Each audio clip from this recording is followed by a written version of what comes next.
This time on Shift Points, we're finally back on the 55 again. How thick to make this spacer, and I don't know.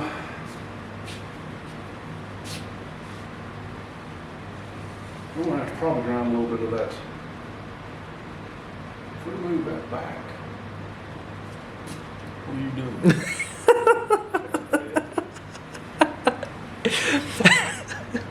doing? All right, guys.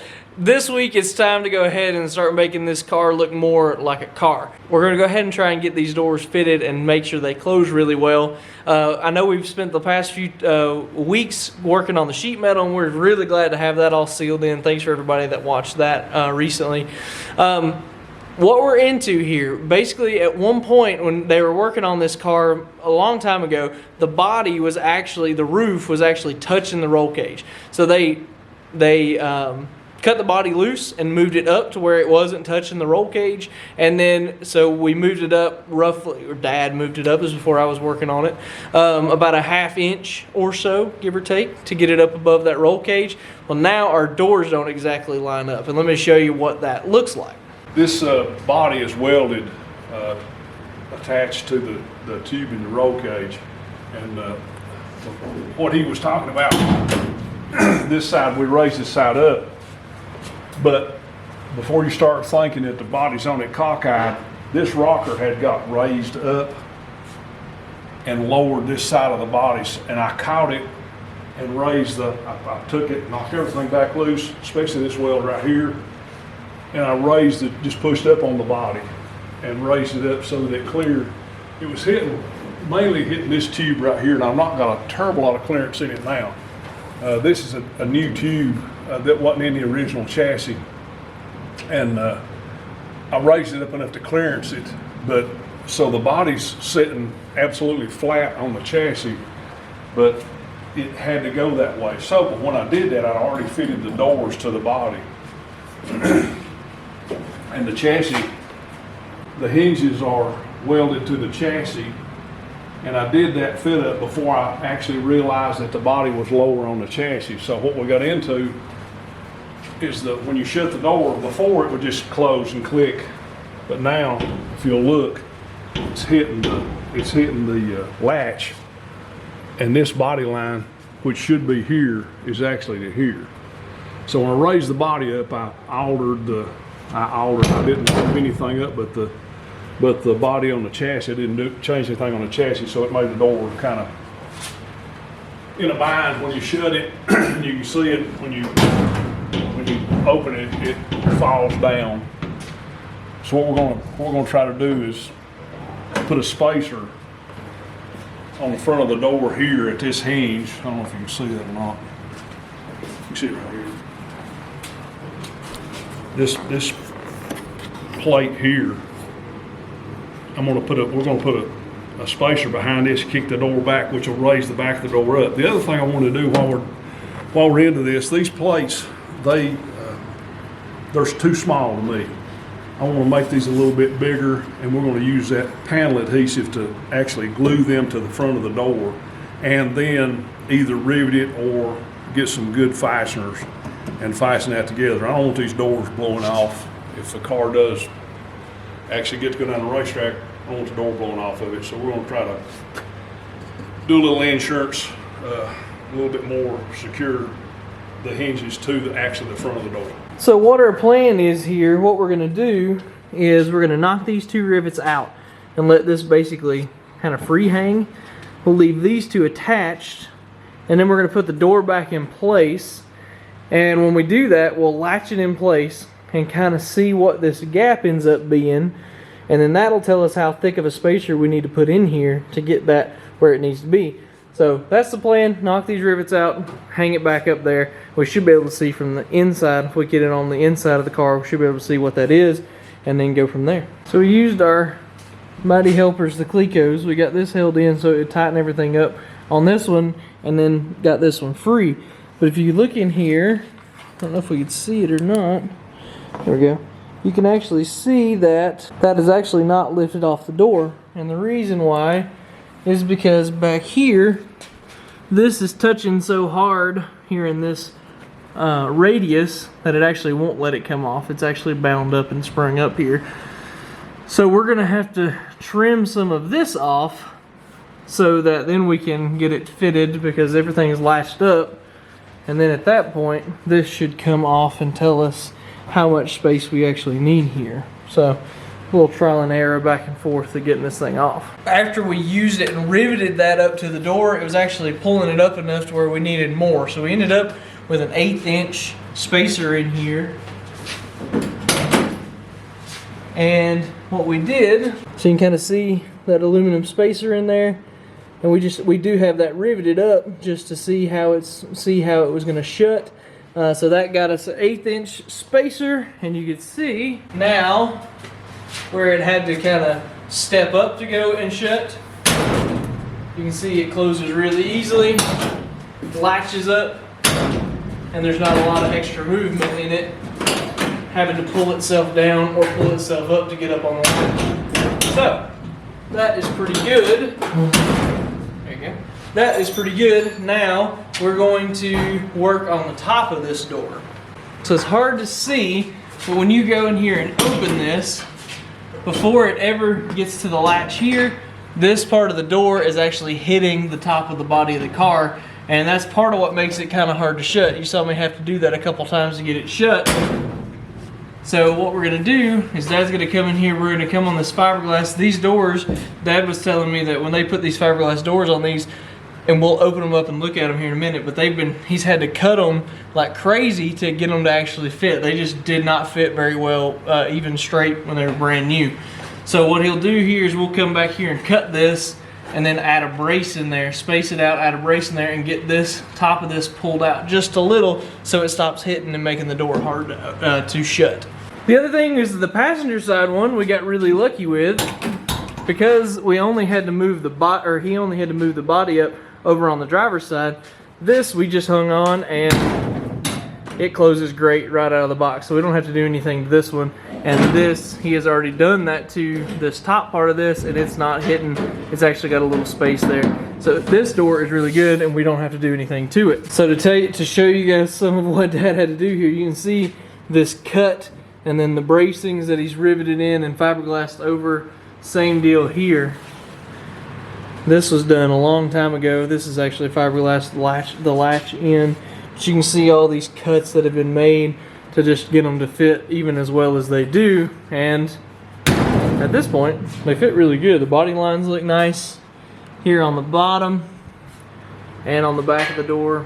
So they fit really well at this point. We're just gonna work on that one on that side and get it fitted up. So that slot right here was the clearance for the bar that is mounting the body to the roll cage, and it was hitting a little, so that's why he went ahead and opened that up. Now he's gonna make some cuts while I make a brace.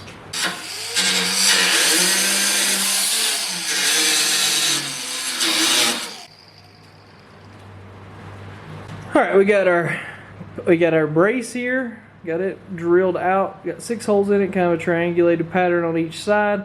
Now we're going to bring it over here, and we were just discussing kind of how we're going to do this.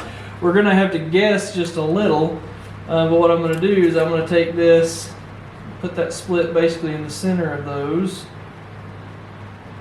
Right there, how's that look? Mm-hmm. And I'm going to mark us 2 holes here and here. And then we'll get those drilled in, and then we'll pull this down, and then that'll get us a little bit of gap, get us the relief that we need, and then we'll drill. If Dad pushes down on it, I'll mark those holes, and that'll give us 2 more holes to go off of. Alright, this is our handy new Milwaukee rivet gun. We've had it for a little while now, but I think this is the first time I've actually used it on the channel. You guys have seen what you've had to do rivets in the past with a handheld tool, and this one kind of makes it a lot easier. Push that through, make sure it's where we want it, press the button, and that easy. It's riveted. Alright, so you can see we got our brace up here. We'll have to do a little trimming here in this corner. Hope this was enough. Let's put it up there and find out. Awesome. So you can feed it, just line up the bottom and then go right on. There you go. Oh, that was perfect. It's perfect. Shut. I ain't touching still.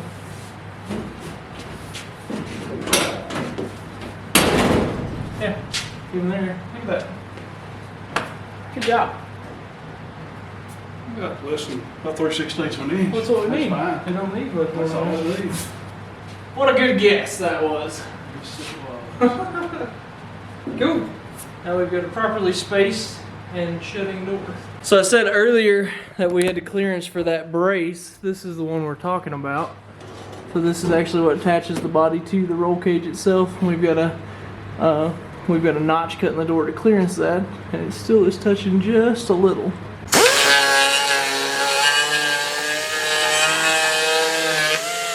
Alright, so now that we've got the doors shutting really well, we're going to kind of continue with body fitment a little bit. So we can see here on the front end, you see how this kind of jacks up here and doesn't line up with the cowl like you want it to. So you can see that gap there doesn't fit the door super well. And you can also see, if we sat down the side of it, this fiberglass front end, it doesn't really have the radius that it needs to match the door. So that's kind of the next things we're going to work on. Dad worked on getting the front end fit better in general with the tubes that slides into. So that's how the front end is mounted there. It's like that. And then, but the original Zoots tabs are not lining up. So probably what we're going to do to just start with is see how it fits once we cut those Zoots tabs out, and then slide the front end back up here and just see what it does. And then see if what it does with this gap and all that. And then that'll give us kind of a starting point.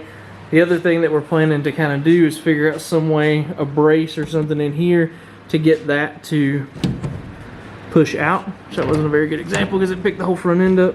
But if we can get that to push out like that and match the doors better, it's going to look a lot better. Dad said that the front end here was always sloped like this, would be basically straight. But if it got out in the sun a little, it would actually swell back out, and then that would kind of bring the radius into it. But that's some of the stuff that would drive Fred crazy whenever he was painting and getting this car how it is.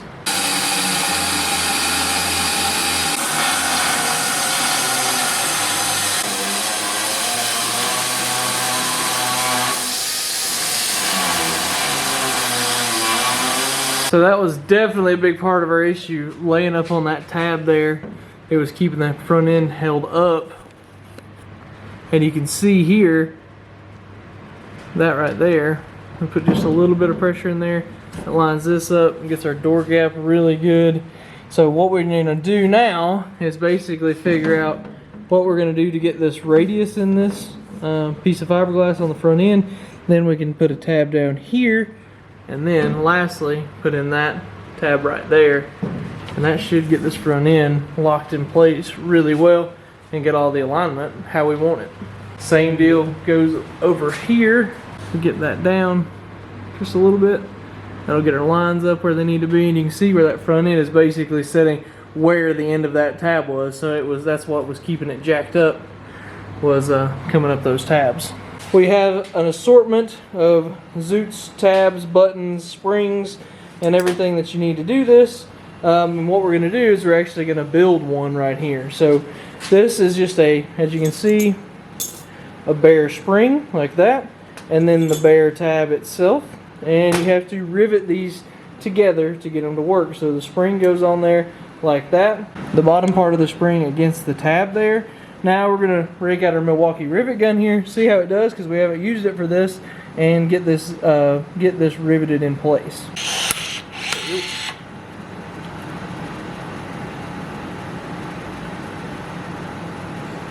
I think it's the first time you've used that. I think I've always used it up to this point.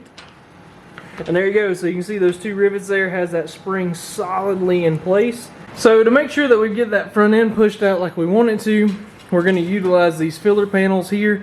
So these are already built and made. They fit in here. They fill up that gap there, keep anything from getting there behind the door, and between the front end and the door. So anyway, these had already been built a long time ago. And Dad's going to take these flanges here and we're going to move those out. And you can see we've used this piece of cardboard here to kind of simulate the outside of the front end. Well, actually, we're simulating the outside of that door, and that's where we want the front end to sit, is just like that. There's about a 3/16 thickness of the fiberglass on that front end, so that's kind of what we've got in here. So the plan is have this pushed out. We can weld these onto this panel here, and that's going to give it a support to the front end, keep it pushed out so that that gap, that curve is how we want it, so it matches the door, as well as adding about a 1-inch support here on the front end so it doesn't have that sharp edge that's on the sheet metal, so that'll carry that load over that whole thickness there, keep it spread out so it doesn't try and cut the front end or anything like that. So we accomplished a few things there with just 2 different pieces. So we decided we were going to add our flange here to our filler panel. When Dad welded that up, it kind of warped it up. He was able to get most of it out, but we decided it might be a good investment for where we're at to pick up a spot welder. This is just a Chicago Electric welder from Harbor Freight. This thing was like 150 bucks, I think. Wasn't, you know, this is the 240 version. We have, of course, multiple 240 plugs here in the shop for the welders. So we're going to use this guy and spot weld these pieces into place. We made some adjustments to it. We got our tongs to where they basically lay flat together. So that's what you're looking for, is to make sure that the flats on those tongs lay really close together, really flat, really square. And we adjusted on that the depth of the tongs, and we got our handle here to where it lays pretty flat. So whenever we clamp a piece of metal in here, see this, you can pre-clamp it basically and then hit the switch. And that was a very quick little weld, and you can see that spots right up on that, and that has clamped that really well. Now we went with the 240 version of this because it will weld up to a 3/16 combined thickness. The 110 version was 1/8 inch combined thickness up to an 1/8 inch. So we thought, well, shoot, for the same, which was basically the same price, why not go for the 240, because we've got these plugs here. And you can see that one little blip, about a second, is all it takes to spot weld that piece together there. And we're going to try and get that channel, or get that L bracket onto that filler panel using this guy. So it's definitely a very quick hit. You hit it harder than that, and there's a bunch of holes in it. Oh yeah. Could you get another one down like there, and then we could flip it over and just? Well, oh no, because we got to we need to work if you it put down. It down here, it's it'll try and bulge. Up here for it. Yeah, I'm That's the with reason you. I was trying to get it just. I'm with you. Which we can turn it up like at this that. point. Yeah, I think you pretty much got what you got, don't you? Want that Well, to be a little still easier? move this a little bit down here. Okay.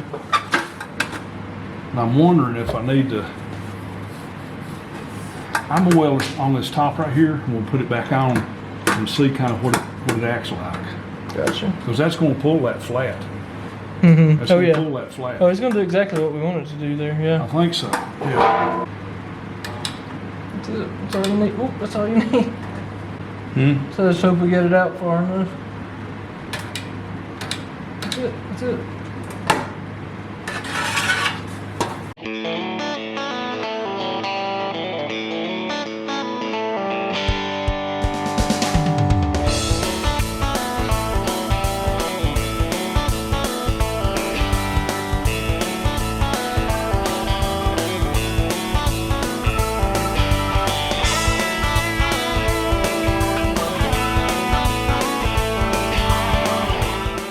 So you can see there, you get this thing in place, there's that little gap of the thickness of the front end, but you can see where it tightens up right here, and that's where we need it to be tight, push out that front end.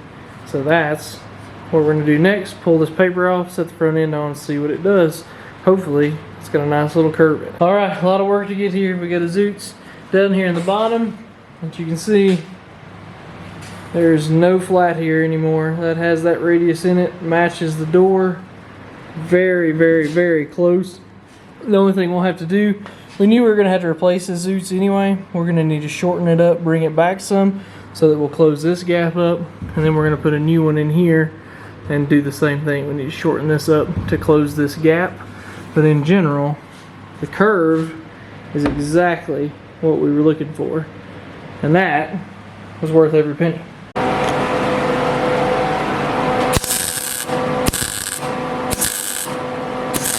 Alright guys, it is many days later since the last time you saw us, but we got the other side of the front end done. So basically we did exactly the same thing that you guys saw on the other side, and what we got out of it was this right here. If we look down the side of it, and you look there where the front end meets the door, it lines up really well. And then same thing over here, which you guys already saw that, but it is also extremely good. That side's actually a little better, to be honest with you, than this side. But this side is way, way better because it started off way worse than that side, to be fair. So, well, the other thing that we did off camera, I didn't film, that I guess I should have, sorry that I didn't, was Dad got this Zoots tab welded in place today. And we just got one of these little hand usable ones. So that Zoots right there, that tab got welded in here to the rocker and got us that piece in there. The only thing we have left here is to get these two up here on the top on each side, get those on, those tabs on, so that it'll lock the front end in, and we will have this body, the front end and the doors fitted on here better than they ever have been in a long, long, long, long time.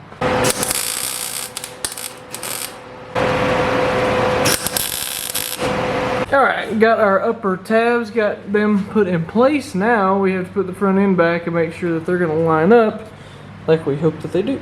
But we have to say we are very happy with it. You can see we got our Zoots in 4 places. You can see everything lines up really well. A little bit of gap here, but it's okay. If you look on the other side, it's roughly the same. This is just a little less, but real close. And same deal here. The doors and the front end seat have exactly the same radius, look really good. So now we're ready to pull this thing off one more time, finish up the filler panels in here, get up some bead rolls in this one, add a few more spot welds to the one on the other side, and we'll basically be ready to wrap this up this week. Now this is a bead roller. It will add a lot of rigidity to a flat panel like this. So we'll add 2 straight line bends, and because of the way that this panel is and has these braces in the bottom of it, we can't put it into the throat here like we want to. So we have these turned on a diagonal so that we can get some rigidity in this. But since we can't get it into the throat, that'll allow us to kind of turn it sideways and still do it. So that's why these two are going to be at an angle. Dad has already got the first one done here. Going on to the second one.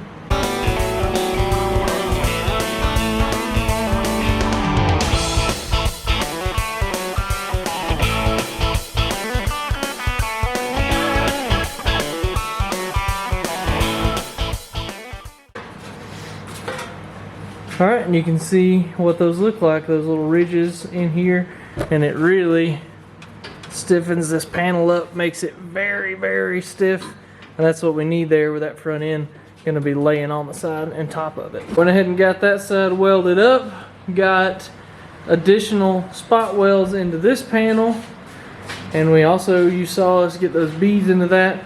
Let's set the front end on here one last time, Cleco or Zoots it in place.